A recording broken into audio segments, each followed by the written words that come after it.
महाराष्ट्राच्या राजकारणात आज मोठी घटना घडली। वाढदिवसानिमित्त शरद पवारांना अजित पवार आणि त्यांचे कुटुंबीय भेटले आणि अनेक चर्चा सुरू झाल्यात।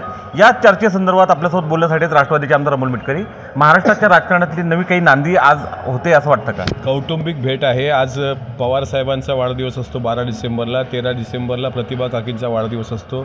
सर्व लोक त्यांचा आशीर्वाद घ्यायला जातात, त्यामुळे अजितदादा पक्षाचे नेते आहेत आणि कौटुंबिक ते मोठे पण आहेत कुटुंबामध्ये, त्यामुळे आशीर्वाद घ्यायला जाणं त्यात काही वेगळा अन्वयार्थ लावण्याची आवश्यकता आहे असं मला वाटत नाही। यातून काही नवे राजकीय समीकरण जुळू शकतात अशी चर्चा महाराष्ट्रात सुरू झाली, तुम्हाला काय वाटतं? त्यांच्या भेटीनंतर स्वतः अजितदादांनी बाहेर पत्रकारांशी बोलताना सांगितलं की आम्ही फक्त तिथं जाऊन साहेबांनी परभणीच्या हिंसाचाराबद्दल विचारलं, राज्य मंत्रिमंडळाच्या विस्ताराबद्दल विचारलं, हिवाळी अधिवेशन नागपूरचे त्याबद्दल विचारलं आणि त्या संदर्भात चर्चा झाली। अर्ध्या तासात त्यांची चर्चा आटोपली आणि ते परत आले।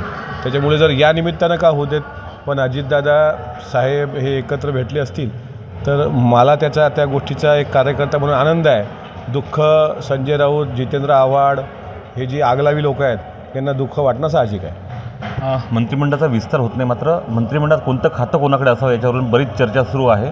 एक चर्चा अशी आहे की अर्थ खातं जे आहे ते अजित पवारांना मिळणार नाही। 14 तारखेला आमच्या माहितीप्रमाणे मंत्रिमंडळाचा विस्तार होणार आहे। 10 कॅबिनेट राष्ट्रवादी काँग्रेस पक्षाकडे असतील आणि जर तुमची माहिती खरी असेल की अर्थ खातं अजितदादांना मिळणार नाही, तर मी तुम्हाला सांगतो अर्थ खातं अजितदादांकडे असल्याशिवाय राज्याला आर्थिक शिस्त लागू शकत नाही आणि जर अर्थ खातं अजितदादांकडे नसेल तर मग या सरकारला सुद्धा काही अर्थ आहे की नाही असा माझ्यासारख्याला प्रश्न पडतो।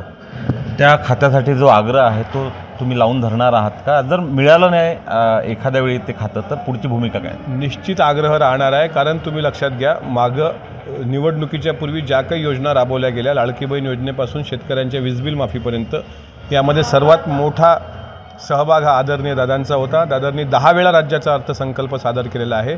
मी म्हणून म्हटलं की महाराष्ट्र राज्याला आर्थिक शिस्त लावायची असेल तर अजितदादा हेच त्या महायुतीच्या सरकारमध्ये अर्थमंत्री म्हणून शोभतात, दुसरा तसा कुठला नेता असेल असं मला वाटत नाही।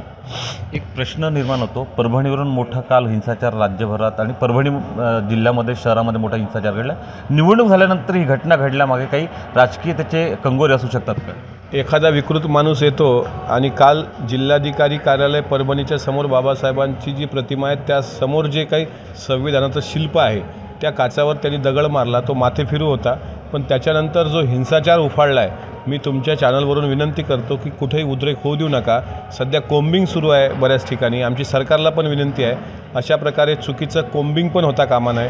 जे दोषी असतील त्यांना शिक्षा झाली पाहिजे। पण एक प्रश्न मात्र मला या बाबतीत विचारावासा वाटतो की अशा प्रकारच्या घटना होतात, राज्यघटनेची विडंबन होतं। निवडणुकीच्या वेळेस सर्वच पक्ष ज्यावेळेस भूमिका घेतात आणि सांगतात की भारताचं संविधान हे सर्वोच्च आहे, आणि मग संविधानाची अशी कोणी माथेफिरू विटंबना करताना फक्त बौद्ध समाजच का विरोध करतो? हे काम मराठा समाजाचं, ओबीसी समाजाचं आणि जे कोणती 18 पगड जाती ज्यांना संविधानाने जगण्याचा अधिकार दिला त्या सर्वांचा आहे, याचा निषेध झाला पाहिजे। निवळच फक्त बौद्ध समाज रस्त्यावर उतरतोय त्याबद्दल हे करतोय, मला असं वाटतं संविधान अजूनही तुम्ही सर्व लोकांनी स्वीकारणं बाकी आहे का? निषेध संविधानिक पद्धतीने झाला पाहिजे। हिंसाचाराचं कुठेही समर्थन आम्ही करत नाही। माझी मायबाप सरकारला विनंती आहे, जो कोणी दोषी आहे त्याला तात्काळ अटक करा, उद्रेक होऊ देऊ नका, आणि सत्ता सरकार स्थापन झाल्यानंतर अशा प्रकारे जर गालबोट लागत असेल तर ते सरकारच्या दृष्टीने सुद्धा चांगलं नाही। अजित पवारांच्या अर्थमंत्रीपदावर कोणताही कॉम्प्रोमाइज होणार नाही आणि अजितदादांना अर्थमंत्रीपद मिळालं नाही तर या सरकारला आणि या सरकारमधल्या विस्ताराला कोणताही अर्थ उरणार नाही असा इशारा जो आहे तो आमदार अमोल मिटकरी यांनी दिला आहे। उमेश अरुणे, एबीपी माझा। एबीपी माझा, उघडा डोळे बघा नीट।